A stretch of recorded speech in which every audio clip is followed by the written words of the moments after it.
네, 오늘은 아주 특별한 공연을 준비하고 있는 민영치 씨 만나겠습니다. 안녕하세요. 안녕하세요. 네, 본인 소개를 좀 직접 해주세요. 제가 뭐라고 소개를 해야 될지 모르겠어요. 네, 저는 일단 출신은 일본이고요. 네. 제일동포 3세입니다. 할아버지 네. 할머니가 건너가셨고 그리고 고등학교 때부터 서울에 와서 본격적으로 국악 공부를 하고 대학교도 마치고 이름은 민영치라고 하고요. 네. 뭐 그런 우리나라에 있는 큰 악단에는 소속하지는 않았고요. 네. 그 주로 창작 국악, 실내 악단, 슬기둥 네. 그리고 타 창작 팀 풀이를 네. 해서 활동 좀 하다가 요즘은 네. 솔로로 네. 많이 활동하고 있는 네. 그 이름이 민영치라고 합니다. 네, 우리 민영치 씨하고 이렇게 사실 이렇게 개인적으로 만나는 것도 이제 처음인데 너무너무 오랫동안 보긴 봤죠. 네. 예, 제 기억으로는 대학 졸업 연주회 때 제 작곡했던 아가라는 곡을 그때 연주했던 걸로 맞습니다. 기억이 나는데 기억 안 나세요? 안 납니다. 안 나죠.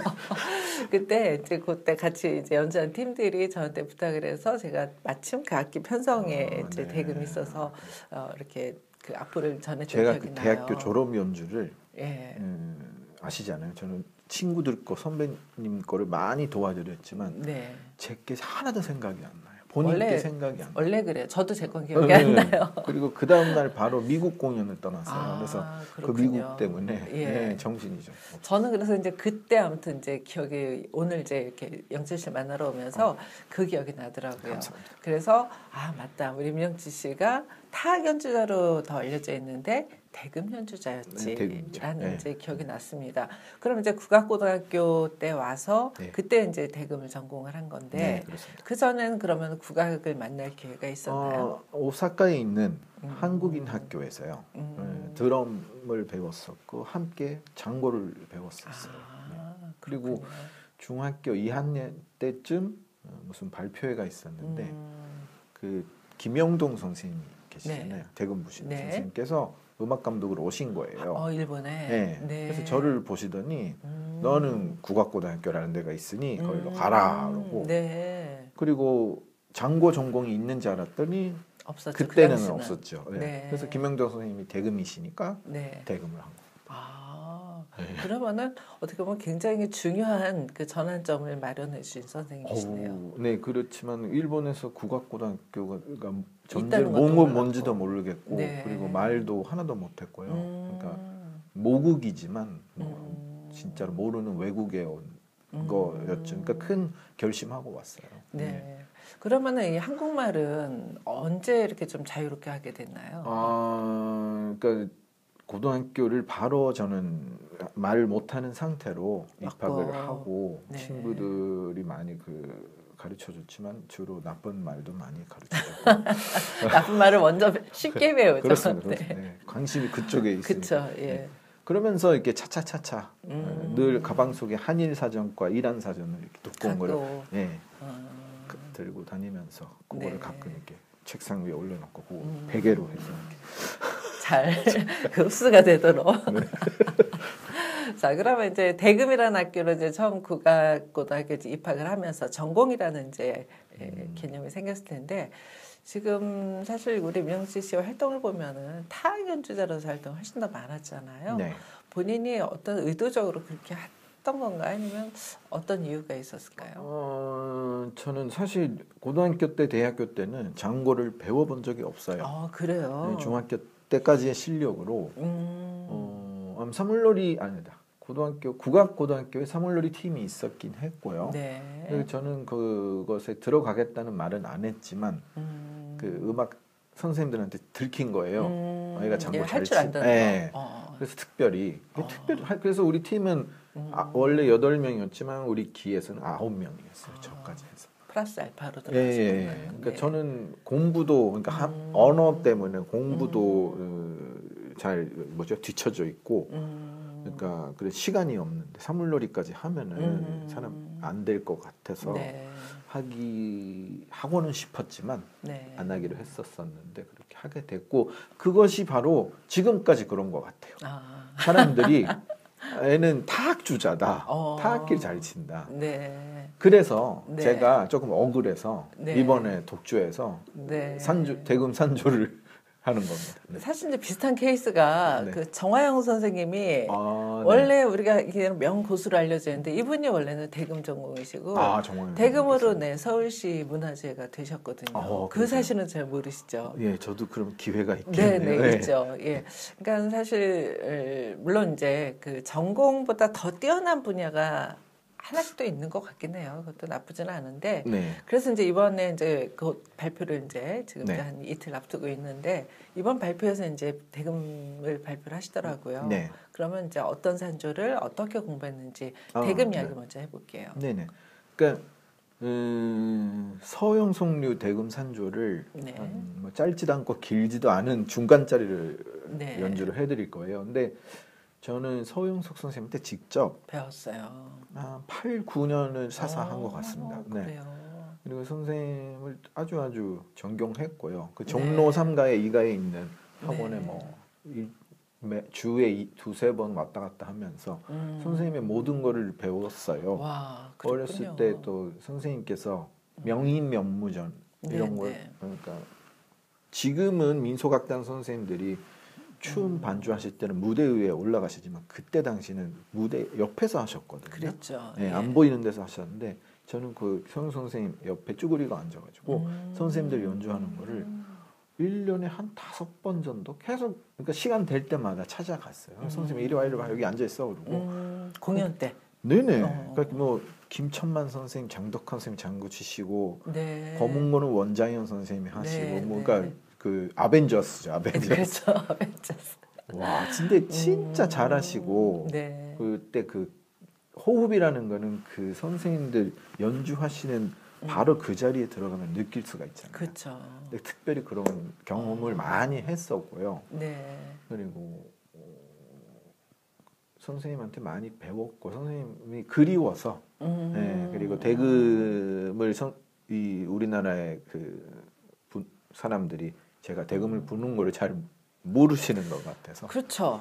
저도 제 곡을 졸음연주회 때 했다는 것만 기억하지 보지는 못했어요.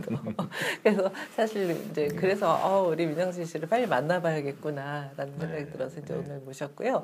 자, 그러면 이제 대금이라는 악기의 매력. 물론 다른 뭐 좋아하는 게 많겠지만은 그 아까 이제 서영석 선생님에 대한 그리움도 이야기하셨지만 악기가 지닌 매력이 뭐라고 생각하세요? 대금은 근데 저는 우리 형제가 누나는 가야금하고 형은 피리하고 저는 대금하고 왔는데 모든 악기가 좋다고 생각해요. 근데 대금은 처음에 1학년 때죠. 정악 배울 때 합주를 좀 해보면은 제일 가락이 많더라고요. 대금이. 중간에 이렇게 나뉘면 그 가락이 다음 음에 이어지는 그 역할을 하고 있거든요. 연음 역할을 하는 거죠. 그런 게 아주 그 매력적이었고 역시 김영돈 선생님을 의식하면서 선생님께서 작곡을 잘하시잖아요. 앞으로 어른이 되면 작곡도 하고 싶은데 곡을 쓸 때 또 대금을 하고 있으면 특히 이거는 좀 좋겠구나 하는 생각을 했고 하여튼 뭐 대금은 근데 힘들었어요. 이 자세가 힘들고 소리도 안 나고 왜 이거를 시켰는지 이런 후회도 있지만 그 후회보다 그 고생보다 잘 부는 건 아니지만 이제 잘 하게 되면은 아주 매력 있고 즐겁더라고 행복하고 있습니다. 자, 그러면 이제 대금은 이제 우리나라에선 처음 이제 선보이는 그런 공연이 되겠죠. 뭐 본격적으로는. 본격적으로. 그럼 일본에서는 가곡 연주를 대금을 하셨나요? 일본에서는 한국 전통 음악이 있지는 않잖아요. 존재하고 있지 않으니까 사람들이 제가 어떤 연주를 원합니까? 그러면 전통을 먼저 보고 싶어 하시더라고요. 전통을 많이 보여드렸어요. 일본에서. 이제 그리고 이제 그거 외에도 이번에 이제 장구 설장구.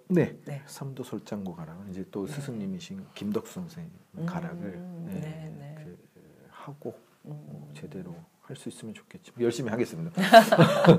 아마 이제 이 우리가 이제 대담 나누는 거는 아마 이제 공연이 끝난 후에 이제 보시게 되겠지만 그럼에도 불구하고 이런 이제 타악기 연주하는 모습을 보면서 사실 그 정말 우리 민영지 씨의 젊은 시절에 그 프리하던 시절을 떠올리지 않을 수가 없는데 그 당시에 굉장히 인기가 많으셨죠.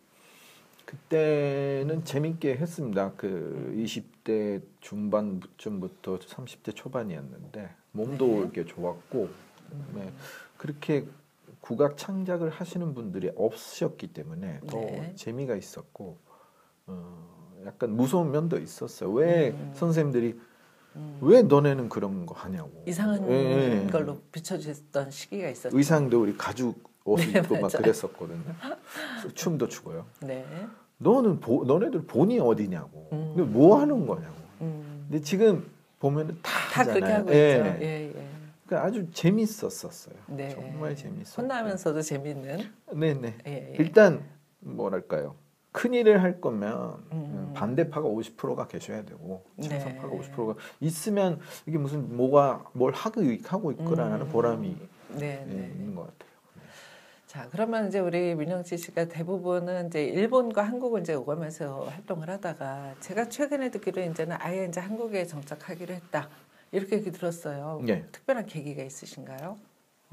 제가 30대를 일본에서 활동했는데요. 근데 30대까지 한국에서 하다가 제가 태어난 나라에서 말도 할 수 있고 살 수가 있으니 우리나라 국악을 알리고 싶었던 거죠. 그리고 거기 가서는 전통 음악도 했고 창작팀도 만들었지만 작곡을 배웠어요. 그러니까 우리나라에서는 대학교나 교육기관에서 작곡을 배우지만 저는 일본에 있는 음악 소속사 거기가 얀방원 씨가 계셨던 데예요. 거기서 작곡을 배웠습니다. 배웠다는 건 뭐냐면은 그 회사 사장님이나 그 관계자들이 곡을 써와 그래요. 그러면 써가면은 빠꾸 맞아요. 안 돼. 이상하다. 그러니까 뭐랄까 저는 그러니까 우리나라에서 활동했었고 우리나라처럼 작곡을 했거든요. 그러면 이게 뭔지 모르겠다. 거기는 완전히 일반 대중 상대로 하는 회사입니다. 그러니까 저희가 뭐 선생님 아시겠지만 저희 대학교 때 쓴 신곡들은 전문인을 위한 곡이기 때문에 일반 사람들은 어렵잖아요. 그렇죠. 재미도 없죠. 그걸 가르쳐 준 거예요. 그 회사에서. 재밌게 하는. 그리고 방법. 일반 사람들한테 쉽게 들어갈 수 있는 멜로디를 써라. 그래서 그런 거 저런 거 배우면서 그리고 창작 활동 충분히 하고 또 우리 친형하고 이렇게 문자 일본하고 한국하고 보내면서 친형이 너 슬슬 돌아오는 건 어떠니? 왜 그러세요? 그랬더니 뭐 여기서 말하면 좀 오해가 생기겠지만 재미있는 탁이 좀 없다. 그래서 제가 지금 돌아가도 될까요? 너는 충분히 될 거다. 이렇게 형님이니까 저를 이렇게 해주셨는데 그 말을 듣고 다시 돌아온 거고 옛날부터 계획은 좀 말이 많죠. 죄송합니다. 아니요. 오늘은 주인공이에요. 말 많이 하셔도 돼요. 옛날부터 계획은 한 40대 후반 50대쯤 되면 다시 전통을 하고 싶었어요. 국고 때부터 정통을 좋아했기 때문에 근데 창작은 제가 좋아하는 국악을 알리기 위한 도구죠. 그러니까 창작도 물론 죽을 때까지 하겠지만 이 정통 음악이라는 건 정말 매력이 있잖아요. 그걸 한번 배워버렸기 때문에 이게 몸에서 안 떠나더라고요. 뇌에서. 그래서 그래서 다시 여기 돌아오게 된 것 같습니다. 이제 돌아보셔서 처음으로 갖는 이번 연주회. 그렇기 때문에 더 의미가 있는 게 아닌가 싶은데요. 이제 그러면은 이제 우리 민영치라는 어떻게 보면 굉장히 이제 그래도 국악계에 어떤 아이돌 같은 존재셨거든요. 물론 이제는 중년이 옛날에는 안 그랬고요. 그래서 이제 그래도 이제 우리 나이에서 볼 때는 굉장히 아이돌급이었습니다. 물론 이제 지금 이제 20대에 더 아주 젊은 그 연주자들의 활동에 눈부시긴 하지만은 저는 분명히 이제 민영지 씨가 할 수 있는 역할이 굉장히 많다고 생각이 들어요. 어차피 작곡 공부도 하셨고 또 대금과 타악을 이제 뭐 두 가지 다 제대로 공부를 하셨기 때문에 여기서 나오는 또 다른 음악이 이제 기대가 되는데 그런 의미에서 이번 이제 연주가 첫 그 폼을 여는 게 아닌가 이런 생각이 듭니다. 그러면 이제 그 동안에 발표했던 그 만들었던 그 작곡한 음악들도 우리가 좀 만날 수 있는 기회를 준비하고 계신가요? 네, 일단 이번 공연을 맞춰야 되고요. 네. 그다음에 올해는 무슨 코로나 사태 때문에 뭐 좀 계획했던 게 다 안 됐고요. 또 내년쯤부터 네. 다시 이제 제가 그래도 조금 작품이 몇 개 있고요. 그리고 네. 새로운 또 아이디어도 이렇게 코로나에서 집 안에서 하루 종일 있었더니 이렇게 많이 떠오르더라고요. 예. 그래서 내년에 또 많이 좀 계획하고 제작을 해야죠. 네. 예. 지금 이제 뭐 아까 잠깐 이제 언급을 하셨지만은 어디 이렇게 단체에 소속된 적은 없으시잖아요. 네. 사실 이게 연주자가 소속되지 않고서 개인적으로 활동하는 게 쉽지만은 않은 현실인데 그렇죠. 일본과 비교하면 어떻습니까? 일본도 일본 네. 전통 음악가들 친구도 많거든요. 네. 근데 옛날에는 우리가 일본 전통 음악가들을 부러워했는데 요즘 지금은 완전히 반대예요. 아 그래요. 거기는 뭐 국악고등학교 같은 학교도 없고 대학교도 없고 그리고 악단도 없어요. 천안 거기에 뭐죠? 이방직 악부가 아니라 천안 네. 궁에 있는 악단이 하나만 있어요. 거기서 한 20명, 30명? 일본은 예. 구나이조가가 그러니까 국내청 악부 30명. 그분들은 또 두 개를 하셔야 됩니다. 전통 음악, 악하고 클래식도 하셔야 돼요. 클래식을 같이 해요. 그러니까 오늘 밤에는 네. 일본식으로 식사합니다. 그러면은 악을 하시는 거예요. 네. 오늘 밤에는 미국에서 오셨으니까 양식으로 합니다. 그러면 바이올린도 첼로도 해야 돼요. 두 가지를 할 줄 아셔야 되고 거기밖에 없는 거예요. 직접 그러니까 국립국악원 같은 단체가. 그러니까 일본에서 정통 음악 하는 사람들은 지금 뭐죠? 죽자 살자 하고 있어요. 그러면은 그 하는 인구가 점점 줄어들지 않나요? 그래도 줄어들지는 않고 우리보다 되게 그 욕심이 있더라고요. 그래요. 근데 우리하고 다른 거는 우리는 정통 음악도 그렇지만 요즘은 국악 퓨전에서 우리나라가 지원을 많이 하잖아요. 네. 일본은 다른 나라는 그런 지원금이 없단 말이에요. 우리나라뿐이에요. 네. 그러면 음악이 어떻게 되냐면은 우리나라 국악 퓨전은 발전이 안 돼요. 다른 외국에 특히 일본 국악 퓨전은 대중들한테 맞춰서 만들어요. 그러니까 자생력이 그렇죠. 커지는 거죠. 거기서 인기가 없으면 살아남지 못하니까. 밥을 못 먹으니까요. 근데 우리나라 국악 퓨전도 다 지원금을 하다 보니 그렇죠. 이게 도와주면 안 돼요. 저희 실용음대에서도 가르쳐봤지만 실용음대라는 음악대학교가 있으면 안 되고 그다음에 너네들 뭘 배우러 왔어요? 저는 락을 배우러 왔어요. 락은 배우는 건 아니에요. 느껴서 스스로 분노 속에서 나와야 돼요. 불만 속에서 나와야 돼요. 이게 학교에서 배우는 건 아니에요.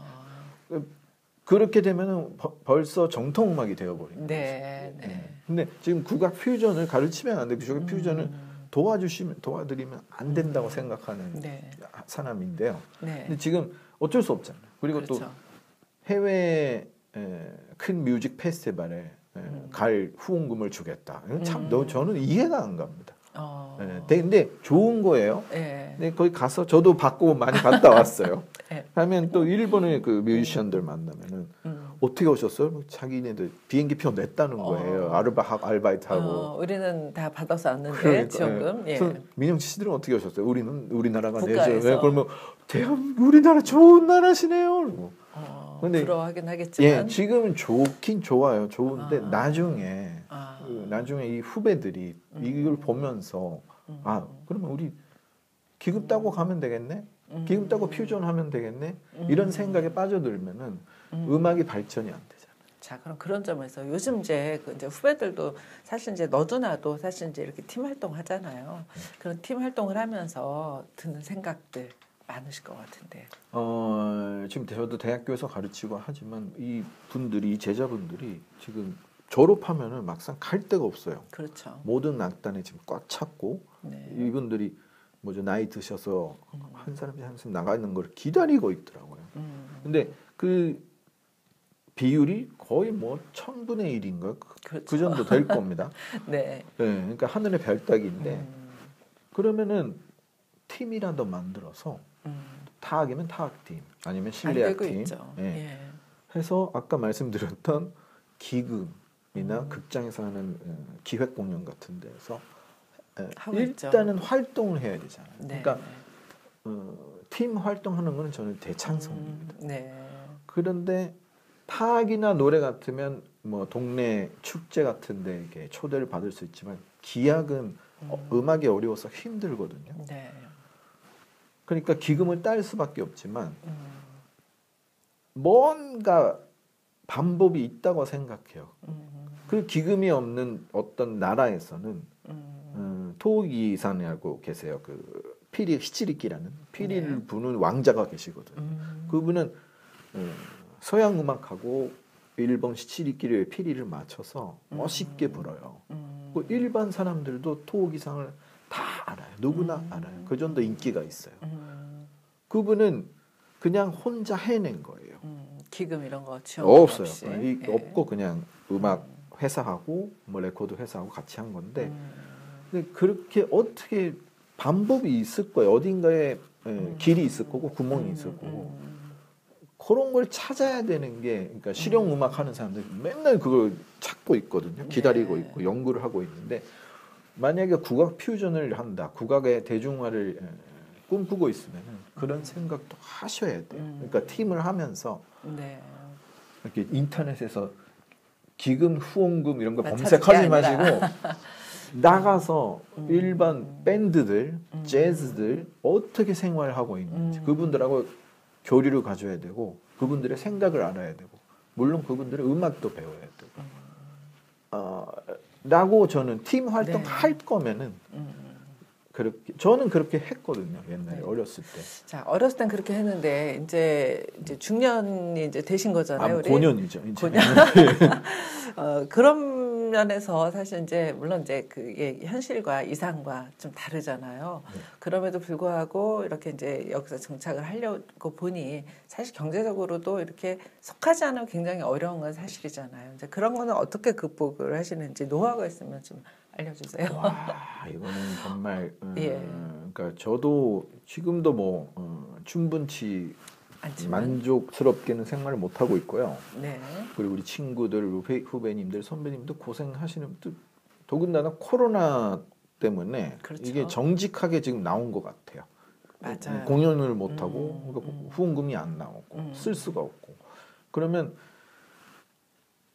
뭐라 그러더라? 누가 그러더라 이거 실력 옛날에 했었던 사람들만 남았네 이런 댓글도 본 적이 있어요. 근데 그거는 옛날에 했었으니까 남은 거고. 근데 지금 출발하시는 분들은 힘드실 거예요. 아주 고생 많으실 거고요. 근데 올해 또 큰 계획이 있으셨던 분들도 정말 큰 타격이 있으실 건데 어떻게 어쩔 수가 없어요. 뭐라도 아까 저는 후원금 기금 좀 싫어하지만 근데 그거라도 찾아서 만약에 제가 하고 싶은 일이 음악이 있으면은 살아남아야 됩니다. 살아남아야 된다. 어떻게 하든요. 네. 그러니까 우리 어머님은 우리 어머님의 가르치심인데 도둑질이라도 해도 살아남아라 이렇게 말씀하시거든요. 네, 네. 그러니까 저는 일본에서 마지막 쯤엔 김치 가게 바로 옆에서 네. 김치 파는 아줌마가 좀 대군 부러져. 한 시간 하면 얼마 줄게 그러고 그런 것도 했어요. 뭐 그때 또 아기도 태어났고 뭐 이게 경제적으로 모자른 거 이렇게 장고 김치 파는데 김치 사세요. 옆에서 장 치고. 네. 그러니까 마지막에 저는 만약 뭐 세상이 다 뭐죠 전쟁이지 뭐 핵이지 뭐 이렇게 해가지고 무너져도 저한테는 장구하고 대금이 있거든요. 깡통 하나 놓고 사람들이 동전 집어넣어주면 되고 밥이 먹을 거 집어넣어주면 되고 그런 생각으로 하고 있어요. 네. 그러니까 어떻게든 살아남아야 돼. 네. 우리 민영씨 씨 위해서 이런 말이 나올 줄은 저는 원래 그렇습니다. 이게 사람들이 모르시더라고요. 네, 그러니까 저하고 친한 친구들은 저를 알아요. 제가 이번 기회에 저뿐만이 아니라 저희의 이야기를 들으시는 모든 분들이 이제 새로운 인식을 좀 할 수 있을 것 같고 그 말에 굉장히 용기가 많이 생기네요. 네, 맞습니다. 굉장히 중요한 말씀하셨어요. 사실 이제 그동안에 우리 민영치 씨 이미지는 굉장히 기공자 같기도 하고 아주 그냥 그 곱게 자란 맞아요. 그런 이미지였는데 기공자. 그런 말씀 하니까는 결국은 이제 그거 같아요. 이제 본인이 그렇게 이제 깨달았기 때문에 그렇게 할 수 있는 게 아닌가 하는 생각이 들어요. 그렇죠? 근데 저는 그러니까 국악고등학교에 처음으로 온 외국에서 재외 국민이지만 들어갈 때 선배님이나 친구들이 저보고 우주인이라고 하셨어요. 그러니까 드물른 그러니까 이 존재였지만 저는 오사카에서 조그만한 식당을 경영하시는 아버지 어머니의 아들이에요. 네. 거의 돈이 없었고 우리 아버지 어머니가 고생하시고 지금도 그 식당 하시거든요. 거기 오시면 알아요. 근데 그때는 또 일본의 물가랑 환율이 일본이 좀 높았기 때문에 우리가 유학에 올 수가 있었던 거예요. 저희는 여름 방학 때, 겨울 방학 때 저하고 미화 누나하고 성치형은 사라졌잖아요. 일본에 갔었거든요. 놀러 간 게 알바이트. 우리 집을 도와주는 거예요. 안 그러면은 우리 집이 경영이 안 되거든요.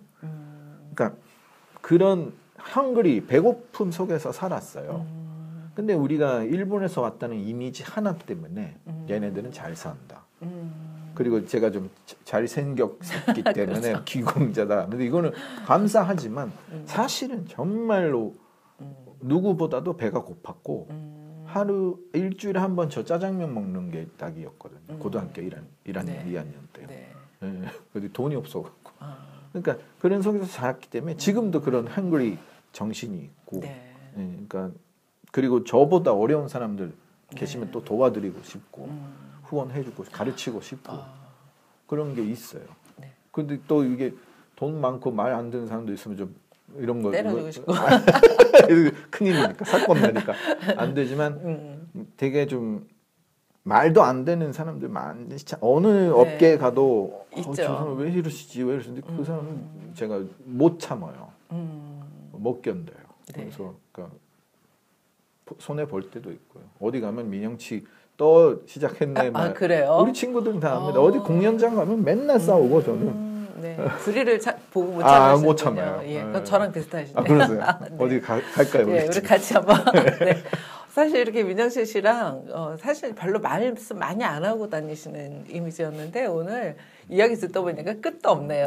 굉장히 재미있는 얘기. 그리고 그러면은 이분이 정말 음악 생활을 이렇게 다시 돌아오기까지는 정말 많은 고민도 했을 것이고 각오도 새롭고 무엇이든 해낼 수 있겠다 이런 막 기대감이 생깁니다. 앞으로도 그럼 그런 의지를 가지고 지치지 말고 더 우리 전통 음악을 더 널리 알리는 그런 연주자 또 뭐라 그럴까요? 또 후배를 또 많이 이제 좀 잘 지도하는 어떤 선생님으로서의 개념이 아니라 아까 말씀하신 헝거리 정신을 더 널리 좀 퍼뜨려 주시는 그런 아주 정말 그 전도사가 돼 주시기를 다시 한번 부탁드립니다. 공연도 잘 하시고요. 우리 종종 또 뵙겠습니다. 감사합니다.